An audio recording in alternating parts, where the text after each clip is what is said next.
What is endosymbiotic theory? थोड़ा flashback में जाते हैं अराउंड 3.8 बिलियन ईयर्स अगो। तो उसमें हमें सिर्फ एक ही सेल दिखाई दे रही होगी, that is a prokaryotic cell. Prokaryotic cell वो होता है जहां पर जो न्यूक्लियर मटेरियल होता है that is not surrounded by any membrane, और we can say that the nuclear material is scattered in the cytoplasm and that is known as nucleoid or genophore. And we also know that prokaryotic cell से ही evolve होकर के बने हैं eukaryotic cell। तो ये evolution हुई कैसे बना eukaryotic cell?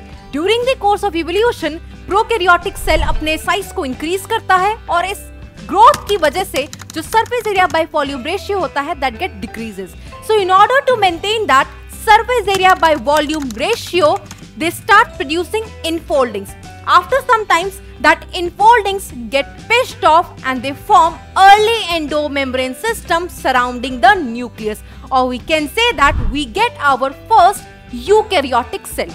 पर ये जो eukaryotic cell बना है, that is very primitive. Why? Because it contains only nucleus. There is no other organelle which can provide ATP or which can provide food. So later on, after some time, this eukaryotic cell engulfed a aerobic bacteria which later on evolved to become mitochondria, because उसी engulfed aerobic bacteria से वो जो eukaryotic cell था, they were able to form ATP. That means they were able to do respiration. So engulf करने से फायदा क्या हुआ? वो जो aerobic bacteria अंदर आया था, वो उनको फायदा देने लगा with respect to respiration, with respect to ATP.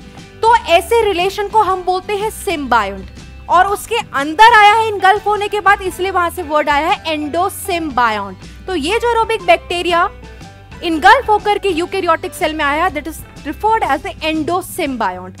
यहां से इनको तो एटीपी मिलने लगा, बट खाना कौन देगा? So after some time this eukaryotic cell again engulfed a bacteria, a cyanobacteria, which later on evolved to become chloroplast. और इससे हमें क्या मिलने लगा? इससे प्लांट सेल को मिलने लगा खाना। तो खाना मिलने लगा तो इसने इस वाले बैक्टीरिया को भी डिस्कार्ड नहीं किया, वो वाला बैक्टीरिया भी इनके साथ मिलजुल करके आपस में एक यूकैरियोटिक सेल के अंदर रह रहा था, and that is why they are said to be symbiont, और you can say they are said to be endosymbiont, और इस थ्योरी को हम बोलते हैं endosymbiotic.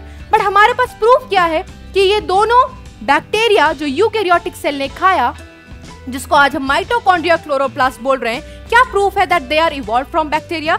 So here are some proofs that both share same genetic material, that is double standard circular DNA, जैसा bacteria में आता है।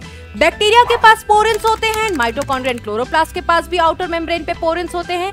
There DNA that is rich in guanine and cytosine, जैसा बैक्टीरिया के पास होता है, and both divide by binary fission the same as we get to see in bacteria. So this was all about how we can say that mitochondria and chloroplast, they are evolved from bacteria with the help of endosymbiotic theory.